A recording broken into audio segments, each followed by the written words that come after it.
Je me trouve entre Castres et Toulouse sur la route de Vendine où vous voyez tous ces alignements de platanes vont disparaître. Donc clairement j'annonce la couleur. Aujourd'hui, si jamais une tête abatteuse, une machine vient toucher les arbres pour les abattre, que ce soit ici ou ailleurs, j'entre en grève de la faim. Lui, c'est Thomas Brail, un activiste qui s'est mis en grève de la faim pour dénoncer la coupe de milliers d'arbres pour le projet d'autoroute dans le Tarn.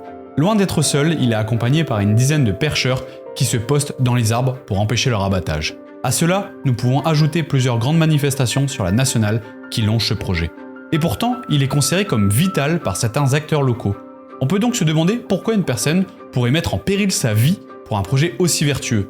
Ah oui, justement, posons-nous la question et tâchons d'y répondre. Eux, ils vont nous faire croire qu'en creusant un endroit, en mettant un peu d'eau et 3 grenouilles, ce sera le même écosystème. On n'est pas contre l'écologie, mais de là à ne plus rien faire au nom d'une écologie qui n'existe pas là-dessus, c'est fou. Bon, déjà, c'est quoi ce projet ? Il est loin d'être nouveau, il est vieux de 50 ans. Et globalement, il cherche à connecter Castres et la métropole toulousaine via 53 km d'autoroute. 44 étant à construire et 9 km à réaménager. Et c'est donc 300 hectares de surface agricole qui seront réquisitionnés pour cela.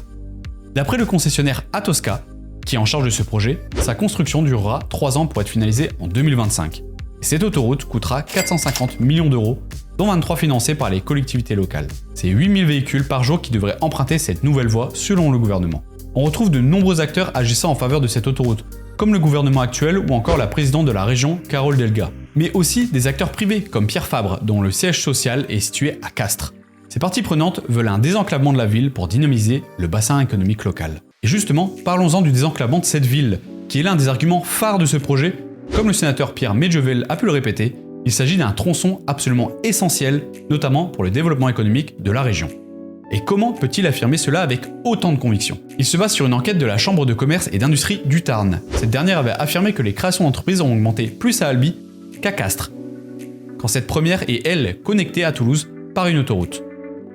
Bon, par contre, on omet soigneusement que la majorité de l'autoroute Albi-Toulouse est gratuite, alors qu'elle sera payante en totalité pour Castres-Toulouse.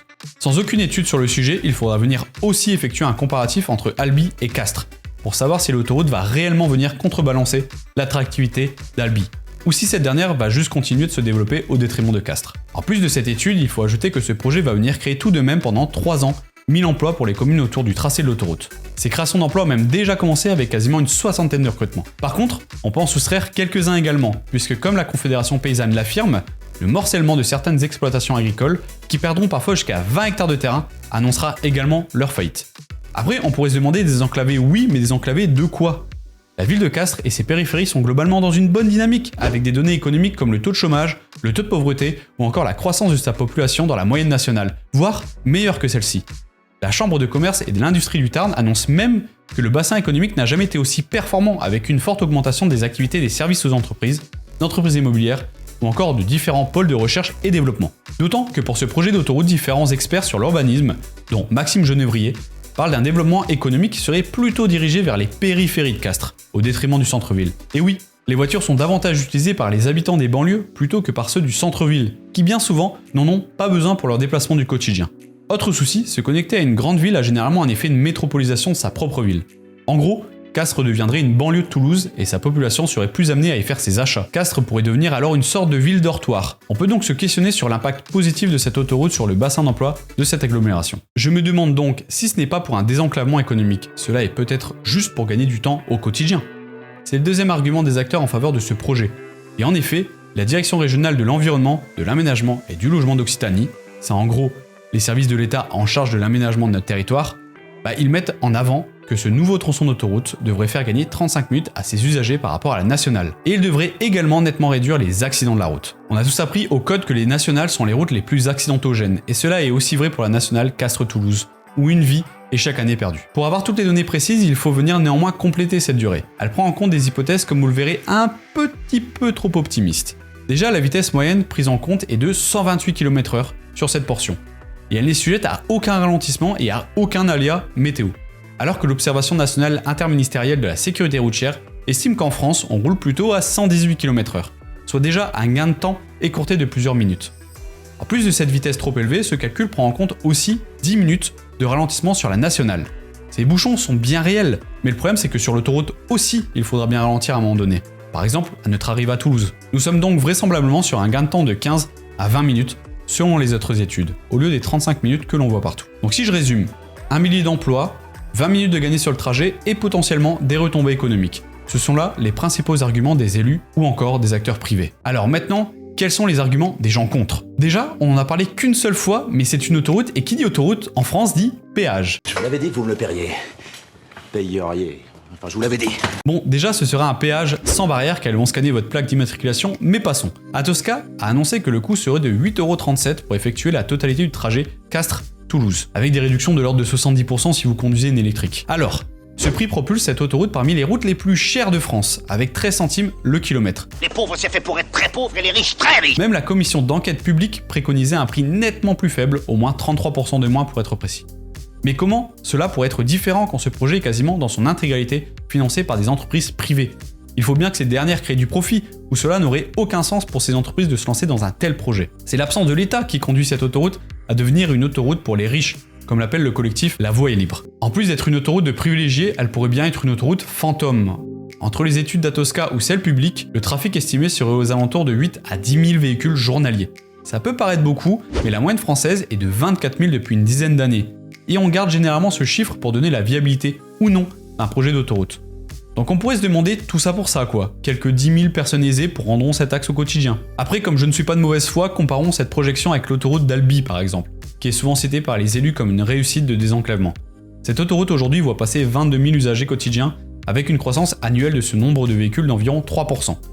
Donc c'est quand même 2 fois plus que celle de Castres. Bon, on parle de voitures, de leur augmentation sur l'axe Albi-Toulouse, mais dans le même temps, la SNCF a enregistré une hausse de 15% de ses usagers en 6 ans. Et cela me pousse donc à me questionner, mais elles sont où les alternatives?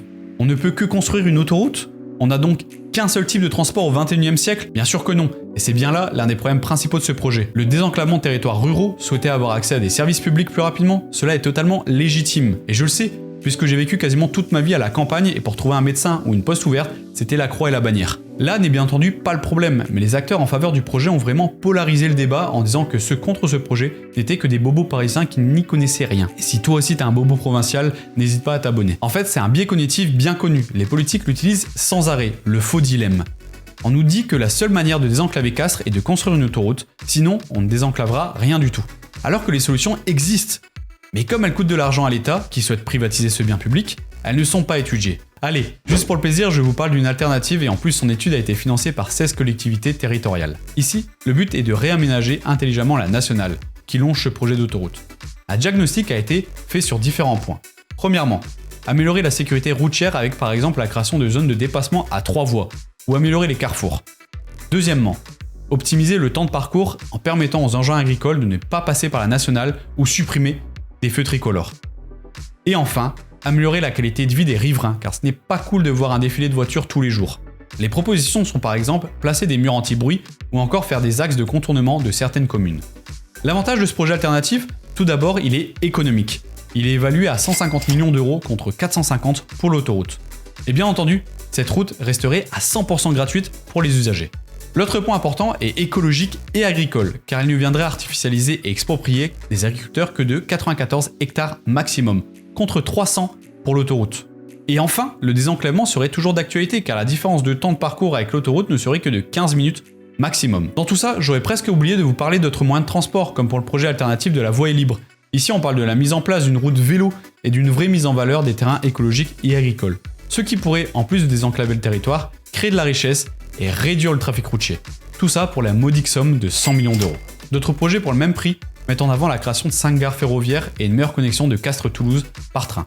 Donc si je résume, pour le même prix que l'autoroute, on pourrait avoir une nationale plus efficace et moins dangereuse, un réseau ferroviaire rafraîchi plus local, et une vraie route vélo avec une nature revalorisée. Justement, la nature, on n'en a pas tant parlé que ça jusqu'à maintenant. Revenons à Thomas Breuil. Le souci ici n'est pas juste d'enlever quelques arbres, c'est de couper des arbres centenaires qui sont extrêmement utiles en tant que puits de carbone, mais également en tant qu'habitat pour de nombreuses espèces animales et d'insectes. Proche de ces coupes, il y a aussi la réserve naturelle ornithologique régionale de Cambounet-sur-le-Sol.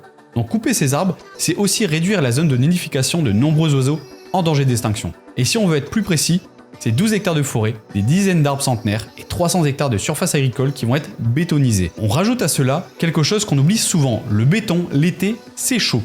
Tellement chaud que cela sera source d'évaporation de l'eau du sol et empêchera aussi le réseau aquatique de surface et de souterrain de fonctionner correctement. Et oui, pour cette autoroute, on creuse des tranchées parfois de 25 mètres dans des collines ou dans des champs en pente.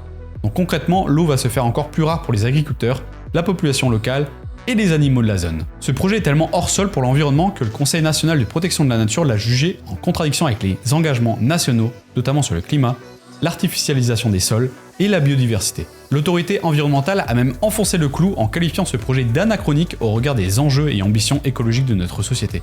Et pour l'ironie, la commission d'enquête publique qui a donné son go au projet parle même de conséquences lourdes et définitives incompensables pour la nature. Que peut-on en conclure de tout cela ?